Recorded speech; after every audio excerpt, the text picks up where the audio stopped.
You're about to see a role play demonstrating how to coach employees to improve performance. It's based on the 5 steps for coaching employees, which we share in another video linked below. And just a couple of notes before we jump in. In real life, conversations are not linear. So the manager is not going to go through the 5 steps in perfect order.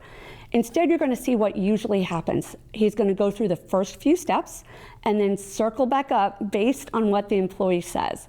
And it's kind of like peeling an onion. He's going to keep circling through those first few steps and asking questions until he gets to the real issue and the root cause. And that's when he can move forward through the remaining steps. You're also going to see the employee try to deflect blame a few different ways, which happens all the time. And the manager is not going to take the bait. He's going to stay focused on the issue. So the setting of this fictional conversation is a training division where Chris is an employee who teaches workshops. And the issue arose when Chris gave her handouts to the office assistant, Maria, to make copies way later than is the usual practice. Maria told her it was too late, and then Chris was really rude to her. So as you watch this, ask yourself, how does the manager get Chris to take responsibility for the issue? Here we go.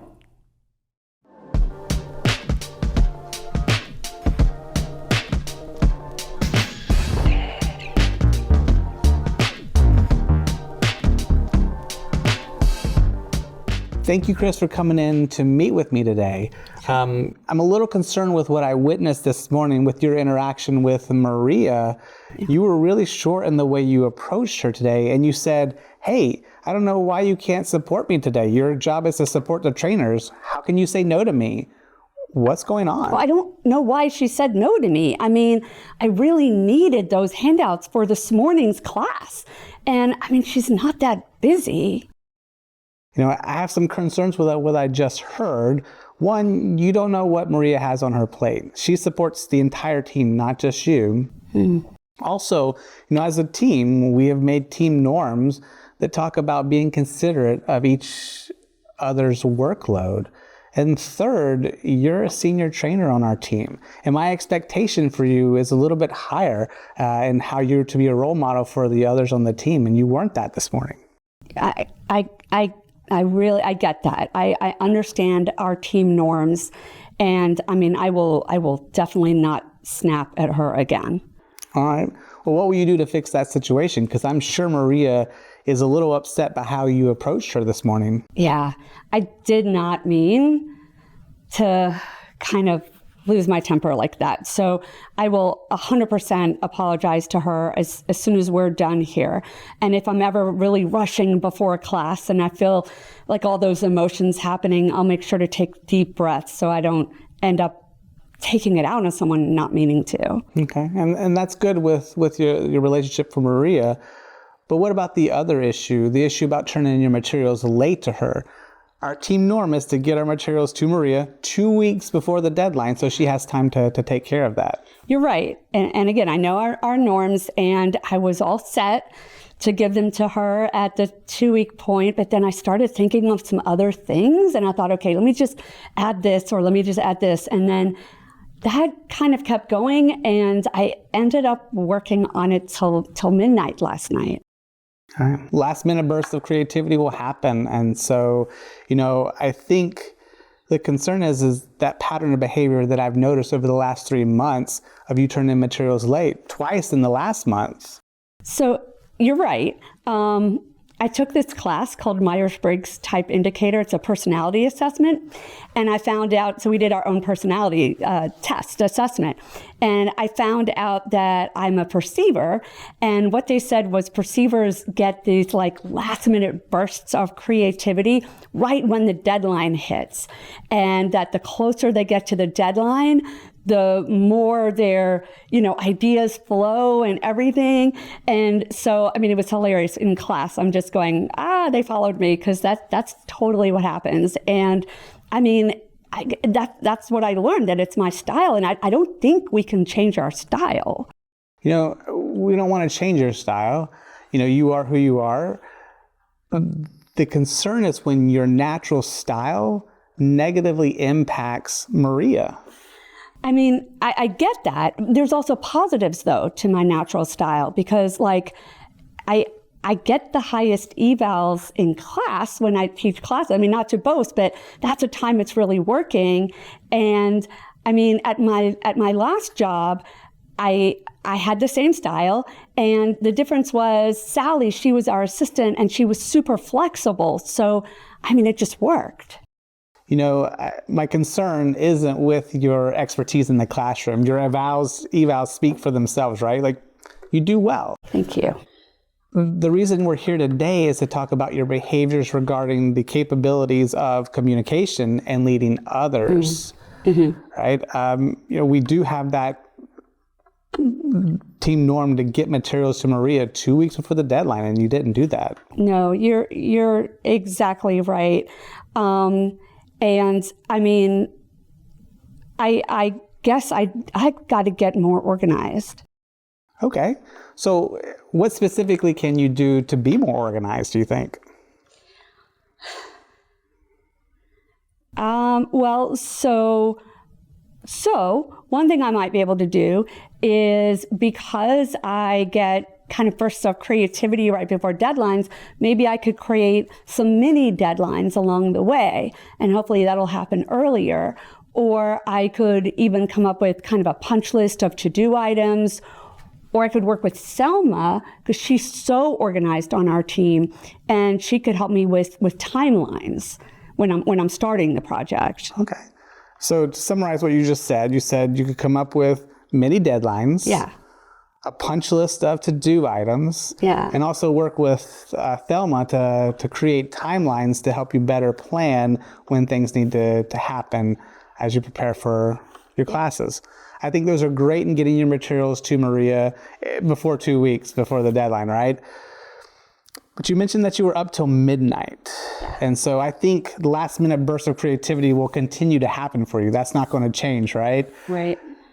What I want to emphasize is that those last minute bursts shouldn't negatively impact Maria or anybody else on the team.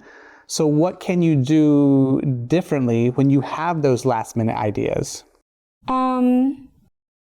Well, so maybe I can be sure to get Maria the bulk of my materials at the 2 week before point, right? And then if when I come up with last minute bursts of creativity, I will create like a single page handout. And so even if that happens the night before, I have time before class to make a single page handout. And that way it's supplemental and it doesn't mess her up. Or I could even send it as like an email attachment to the participants after class. And that way they get to engage with each other, engage with the topic afterwards. I get to talk to them. I like that. Thank you. That's a good one. Hold on. Yeah. You know, there's still something that I'm confused about. Your style's not different, but your behavior is. What's going on? What do you mean? So up until 3 months ago, you know, your style has always been the same, but your behavior's changed. You didn't used to be short with people when you approached them. And even with your last minute style, you got your materials to Maria 1 week ahead of the deadline. So what's different? So I didn't want to even bring this up because I love my new role. I love that I was promoted to senior trainer, and I'm really excited about all of the new duties I get to do in this new role. But I guess because I'm me and I used to do the role before, I'm still doing a bunch of the stuff that I used to do in that role as well as all of this senior stuff. So I think I'm coming to realize that I can't get it all done. Okay, I appreciate you sharing that with me, and I understand. I'm also concerned. Team leadership is one of the responsibilities of being a senior. And frankly, this morning you weren't displaying team leadership in your interaction with Maria. Yeah. So how can you organize yourself differently so that you can handle your new responsibilities? You know, I don't know. I've been thinking a lot about that. And one thing I was thinking about is, so the upcoming Administrative Professional Conference, right, which is one of the things I used to do in my old role that I'm still doing now, it's so filled with logistical details, and you have to be so organized, which we know is not really my style. I mean, I can do it. I've been doing it. It takes me forever because I keep thinking I've probably forgot something. So I check over myself and I check over myself. And so it just takes this huge amount of time. And I was thinking, well, what if it is somebody else's style? Now that I've learned about, talents and styles, like maybe for somebody who's just naturally organized, they could do it super easily and maybe even have fun with it. So I didn't know if it was possible for someone to maybe help me or even give it to them as a task. I don't know. So you're saying that part of your struggles are coming from having to organize the administrative conference along with your teaching duties and including the new responsibilities you have from a leadership standpoint. Yeah. Okay.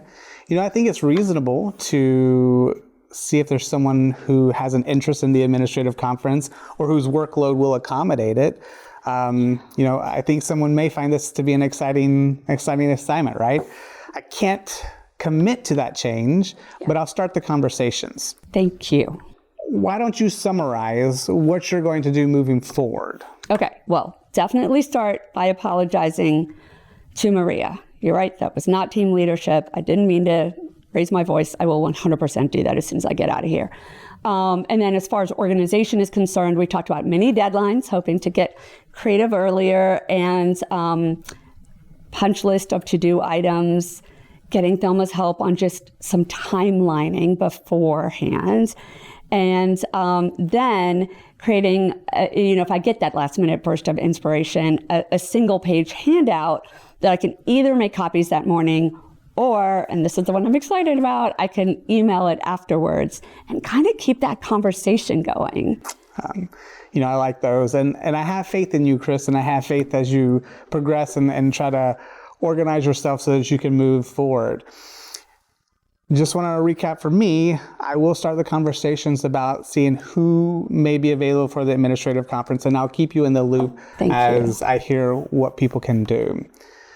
Your next class is in 5 weeks. Okay. Why don't we get together in 3 weeks and see how these new changes are being implemented? Okay, that sounds good. And just as a reminder, 2 weeks is the deadline to get materials to Maria before she needs to have those ready for you for class. Absolutely. If you find that you're running late, come to me so we can talk through what needs to happen. Okay. Okay? Sounds good. All right. Thank you, Chris. Thank you, Brett.